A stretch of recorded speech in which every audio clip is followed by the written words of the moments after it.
हरे कृष्णा कृष्णा कृष्णा हरे हरे, हरे राम राम राम हरे हरे। समाज में आदर्श व्यक्ति जिस प्रकार आचरण करता है उनको संसार के साधारण लोग उनको ही पालन करता है। ये बात भगवत गीता में भगवान मध्य 3 अध्याय में कहे, जत आचरति श्रेष्ठ तत् देवतर जना सजत प्रमाण कुरुते लोकस्तदानु वर्तते। महापुरुष जो जो आचरण करता है सामान्य व्यक्ति उसी का अनुसरण करते हैं।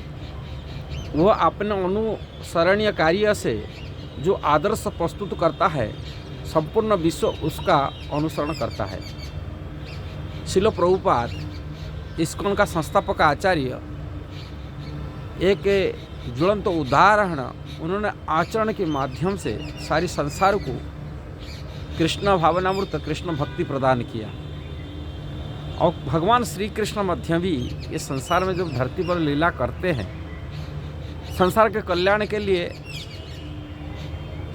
वो कार्य करते हैं। जो भी कार्य होता है उनकी संसार की जनहित कार्य होता है। इसलिए भगवान मध्य भी अपने को पब्लिक की माने संसारिक लोगों के लिए प्रॉपर्टी बना के रखा भगवान। अब वो भगवान मध्य जन कल्याण के लिए यहाँ संसार धरती पर आते। उनका आने का उद्देश्य और कुछ नहीं होता है। हम ठाकुर जी सवेरे जागरण कराते भी, वो जागरण में यही मंत्र बोलते हैं, उत्तिष्ठ उत्तिष्ठ गोविंद उत्तिष्ठ मधुसूदन उद्दिष्ट राधिकांत जगत मंगलम कुरु। जगत की मंगल के लिए कल्याण के लिए आप उठिए, भगवान को कहते प्रार्थना करते। संसार के कल्याण के लिए भगवान को जगाते। संसार को कल्याण के लिए भगवान सवेरे 3:30 बजे उठ कर के 4:30 बजे दर्शन दिलाते हैं संसार कल्याण के लिए। यही है मनुष्य जीवन की, यही काम होता है जो परोपकारार्थ कार्य किया जाता है। ये शरीर मिला परोपकारार्थ का कार्य करने के लिए। नीति शास्त्र में कहा गया, परोपकारते बहती नद्या परोपकार दुहंती गाव परोपकारते फलती वृक्षा परोपकारते इदम शरीरम। ये शरीर मध्य दूसरे के कल्याण के लिए है, पब्लिक कल्याण के लिए। जो संकीर्ण मनोवृत्ति वाले होते हैं वो केवल अपने जीते हैं, अपनी के लिए जीते न अपने परिवार के लिए जीते, संसार के लिए जीते नहीं। किंतु कोई साधु सन्यासी है वो संसार के लिए जीता है और संसार का कल्याण के लिए अपने जीवन को अपना शरीर को लगाता है।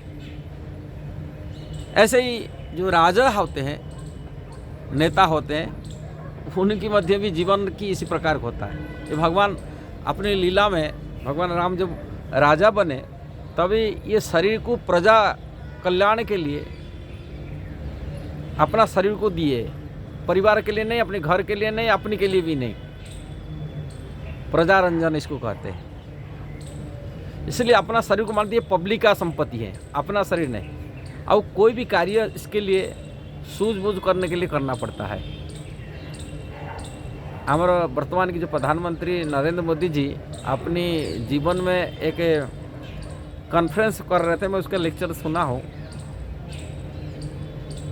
बड़े बड़े अधिकारियों को बैठा करके वो मीटिंग ले रहे थे। जो दिल्ली में प्रधानमंत्री बन गए, बनने के बाद में जो सेक्रेटरीट में जो अधिकारी लोग होते हैं, दिल्ली पार्लियामेंट जो अधिकारी लोग होते हैं, उनको बैठा करके मीटिंग लेते हैं। वो मीटिंग में बोल रहा है अपनी जो मुख्यमंत्री समय में, जो मुख्यमंत्री टाइम में उनकी जो सिक्योरिटी रहते हैं और जो सिक्योरिटी उनको प्रमुख था रहता है, उनको लीडर था सिक्योरिटी, उनको माने मुख्यमंत्री सिक्योरिटी। और उसके कुछ प्रोटोकॉल होता है, मुख्यमंत्री को कहाँ जाना, कहीं जाना, नहीं जाना, किसी समय, वो सब सिक्योरिटी निर्णय देता है। उनकी गाइडेंस में रहना पड़ता है। जब नरेंद्र मोदी कुछ प्रोटोकॉल तोड़ने के जाने का बोले हैं, तभी जो सिक्योरिटी के जो इंचार्ज रहे थे, अधिकारी थे, वो तुरंत उनको मना कर दिए। अब मुख्यमंत्री होने के नाते उन्होंने बोले मैं मुख्यमंत्री हूँ ना तुम मुख्यमंत्री हो, मेरे को अपना सलाह देते, अपनी निर्देश देते काम करने के लिए। तभी जो सिक्योरिटी इंचार्ज थे उन्होंने कहा आप मुख्यमंत्री आपके लिए नहीं है, आप मुख्यमंत्री गुजरात स्टेट के लिए है, पब्लिक के लिए। जब अपना शरीर को आप पब्लिक को दे चुके हैं ये शरीर आपको प्राइवेट नहीं है बन के रहा, और प्राइवेट हिसाब से कुछ भी कर सकते। उन्होंने जवाब सच जवाब दिए, तभी नरेंद्र मोदी जी तभी बहुत प्रसन्न हुए, बोले सही। फिर इसके बाद में जब प्रधानमंत्री बने उनको अधिकारी को अपनी यहाँ लेके आ गए अपनी सहायता करने के लिए। उन्होंने उनके बारे में बताए, बोले ये हर अधिकारी को मनोवृत्ति होना चाहिए और हर ये होना चाहिए ये प्राइवेट का नहीं है संपत्ति। जब देश के लिए कोई प्रधानमंत्री बन जाता है कि स्टेट के लिए मुख्यमंत्री बन जाता है, वो स्टेट का जिम्मेदारी उनके ऊपर रहता है, शरीर उनका के लिए नहीं है, प्राइवेट नहीं है। प्राइवेट कार्य कुछ नहीं कर सकते, अपने हिसाब से निजी हिसाब से कार्य नहीं करना।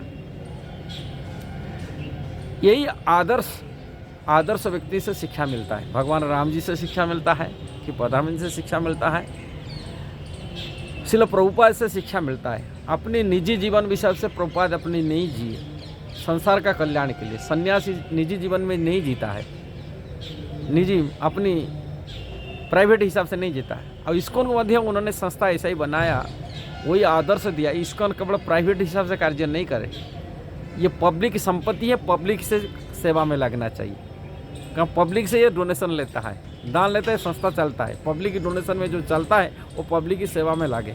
इस्कॉन में ये चीज़ें हम देखा जाता है कि आदर्श कार्य हुई है। जैसे ही हमारे देश हो कि विदेश में हो, कई आपदा जब घटता है तो इस्कॉन आगे फ्रंट पेज में खड़ा हो जाता है। भूज की घटना हमारे लाइफ में हम देखे, भूज के टाइम में इस्कॉन बड़ी फ्रंट पेज में रह के वहाँ सहायता किया था।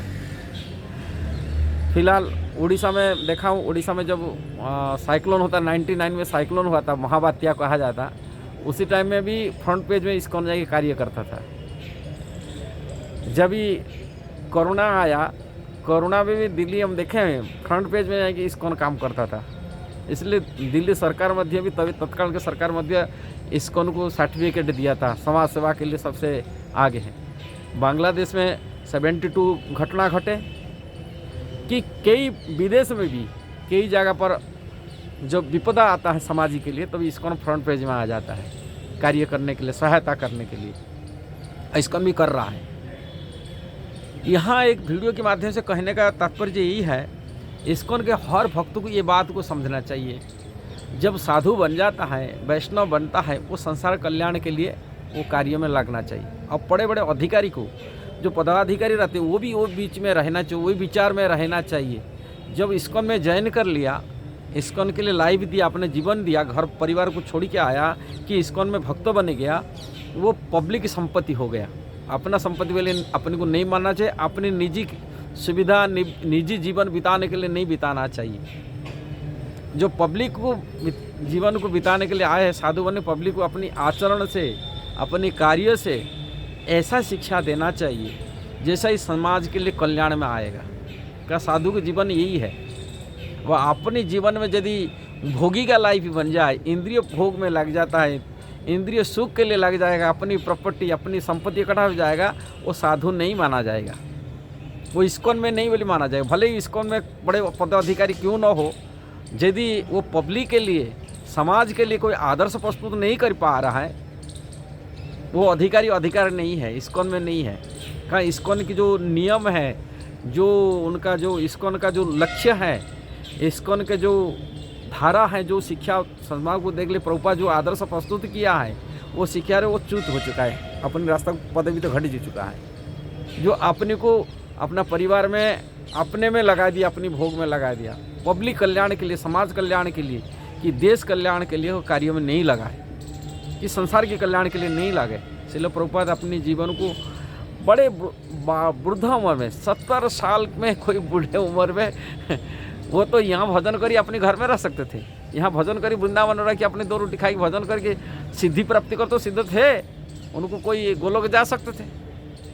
किंतु संसार के कल्याण के लिए उन्होंने बेड़ा पार किए, बहुत कठिन मेहनत संघर्ष किए अपनी ज़िंदगी में, बहुत तकलीफ कष्ट सहे संसार का कल्याण के लिए, संसार को सुख देने के लिए। जो मेलछल लोगों को, भारतीय लोगों को, भारतीय जो हिंदू सनातनी ब्राह्मण के साधु मेलछों को स्पर्श भी नहीं करते थे, उनको देखने के लिए नहीं चाहते थे, कभी समुद्र पार हो ही नहीं जाते थे।